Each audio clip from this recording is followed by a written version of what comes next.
If you're watching this video, I'm thinking you're probably here because you're tired of playing the guessing game when it comes to your hair loss. I'm sure you've probably tried all the oils, all the shampoos, the supplements, and nothing has worked so far. And that's because you're missing the most important piece of the pie, and that is what type of hair loss you're experiencing. There are over 10 causes of hair loss that are known of, and they usually fall into 4 major categories. And once you know which type you're dealing with, you can start treating it the right way and actually see results. So stick around. By the end of this video, you'll know exactly what's going on with your hair and what to do next. So let's start with something that most people overlook, and that is the early signs. Hair loss isn't always about bald patches or major shedding. It often starts more subtly. That can be with a widening part, more hair on the pillow or your shower drain, thinning around your temples or your crown, loss of volume, and your scalp becoming more visible in photos. So if any of this is happening to you, it's time to dig deeper. So let's break down the 4 major types of hair loss and what each one looks like. So let's start with the most common one, that is androgenic or androgenic alopecia,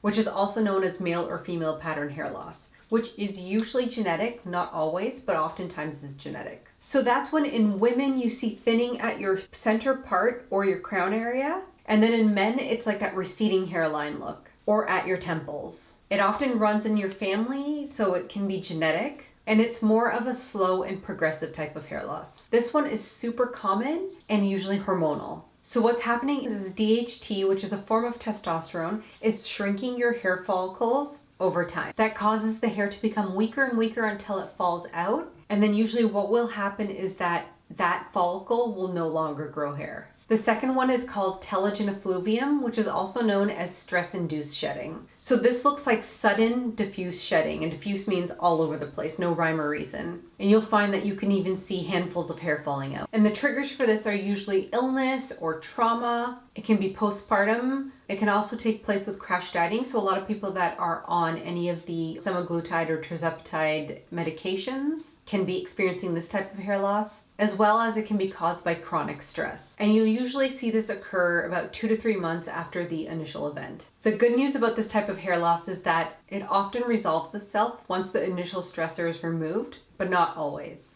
And the third one is alopecia areata, which is an autoimmune disorder. This is the one, if you've been around for a while, this is the very first type of hair loss that I experienced about 9 years ago. And this is when you can have those patchy bald spots at different parts on your scalp. It can happen very suddenly, and then you might see that bald patch will fill in, but then another spot falls out. This one hits really close to home for me because I lost 70% of my hair within 5 months due to alopecia areata. So this is where your immune system is attacking your hair follicles. It thinks it's like a foreign invader, like a bacteria or virus, and so it's attacking your otherwise healthy cells. And that's when you'll see your hair fall out. But there's hope for this one because there's a lot that you can do to calm your autoimmune reaction in your body. And the fourth one we're going to talk about is traction alopecia, which is due to styling damage. This is when you'll see the thinning or breaking around your hairline or the nape of your neck. It's usually caused by those really tight hairstyles like tight ponytails, braids, those sewn-in extensions. The good thing about this is that you can often grow your hair back if you stop doing your hair like that, but sometimes the hair follicle will be too damaged and you will not be able to regrow your hair in that spot. So this one is 100% preventable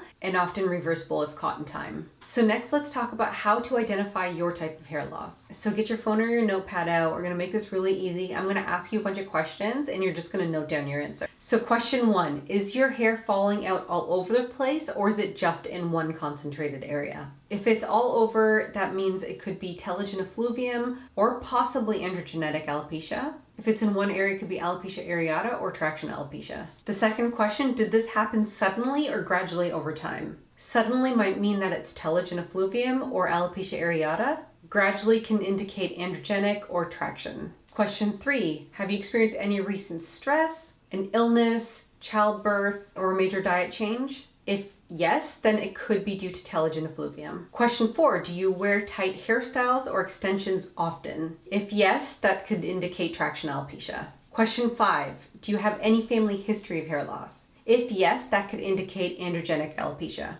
It might also indicate alopecia areata because autoimmune reactivity can run in families. That doesn't mean that it's genetic, it just has to do more with the gut microbiome. Question 6, do you see any round bald patches around your scalp? And those can be anywhere from like this size to this size. It's usually very smooth to the touch and there's no hair in there. If yes, that can indicate alopecia areata. Keep in mind that this is very generalized, so there can be specific different types of hair loss within each category. Like for instance, if you think it's alopecia areata, it could also be alopecia totalis or it could be alopecia universalis. There's different types, but just knowing which category you fall into, hormonal, stress-related, autoimmune, or due to hairstyling. And if you're still not sure, you could possibly be experiencing more than one type of hair loss. Like you could be experiencing both autoimmune hair loss as well as stress-induced hair loss. It's actually quite common for those two things to happen at the same time. Okay, I'm not trying to overwhelm you. Let's move on to what to do next. We're going to talk solutions tailored to your type of hair loss. The first one we'll talk about is androgenic alopecia. So if most of your answers indicated that you might be experiencing this type of hair loss, the first thing you want to do is to look into DHT blocking shampoos. There are oral supplements, but if you're starting anything like that, definitely check in with your doctor first. Your dermatologist might recommend minoxidil.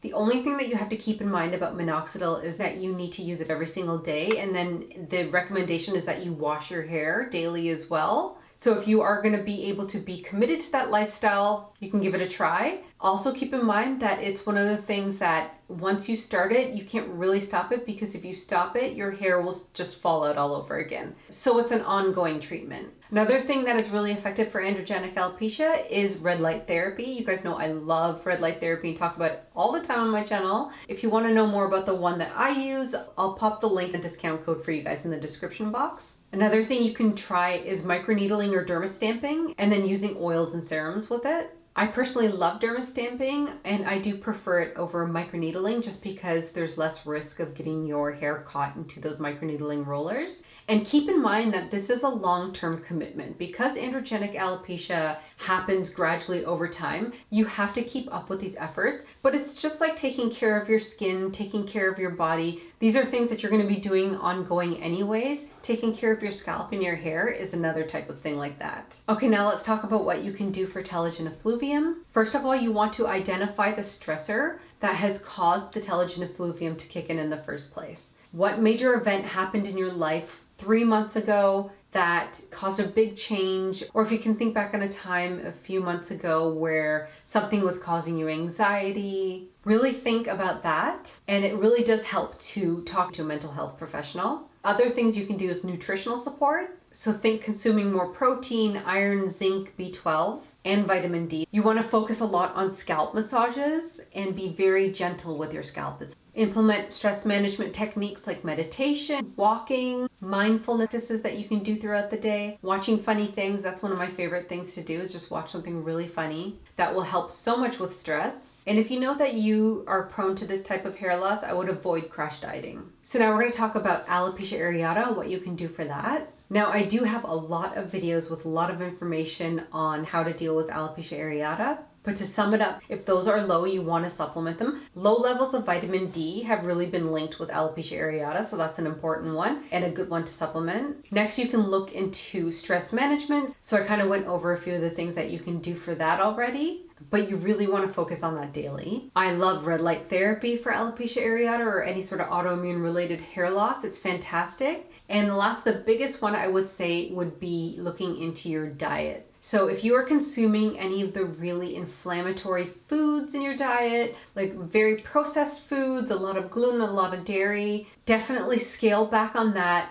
Focus on a nutrient-rich, protein-rich, fiber-rich diet. If you can do it, I would definitely look into the AIP diet, which is also known as the autoimmune protocol diet. That is fantastic for not only autoimmune-related hair loss, but autoimmune-related diseases in general. If you go to your dermatologist, they might recommend steroid injections. But lastly, really focusing on healing your gut microbiome, because autoimmune diseases are highly linked to an imbalanced gut microbiome. And before we get into the last type of hair loss and what you can do for that, if you guys want me to talk more about the hormonally related hair loss types like postpartum, perimenopausal hair loss, menopausal hair loss, please let me know in the comments. But let's move on to the last one, and that is traction alopecia. So the first thing you're going to want to do is stop wearing those tight hairstyles immediately. I know Sophia Richie did that beautiful tutorial with her hair wet and she pulled it back and it looked awesome, but it's not worth it. If you are experiencing traction alopecia, it is not worth it to do these hairstyles. Nourish your hair with scalp massages and oils. Ayurvedic hair oiling has been around for centuries, and for good reason too, because it really helps to nourish the follicle and make it stronger and allow your hair to grow. You want to avoid using high heat on your hair. That doesn't mean that you can't use hot tools. You just want to get a hot tool that is customizable in terms of the heat setting and use it on a much lower heat setting. And for now, we would just focus on being super gentle with your hair and focus on regrowth versus styling. I know hair loss can feel so personal and kind of painful, but once you understand the root cause, that is really truly so empowering. Your hair really does want to grow back. You just have to focus on giving it what it needs and remove whatever's preventing it from growing back. So let me know in the comments what type of hair loss you're experiencing or if you're confused still, and I'll try my best to help. Thanks so much for watching, guys. I hope this helped, and I'll see you guys soon with another video.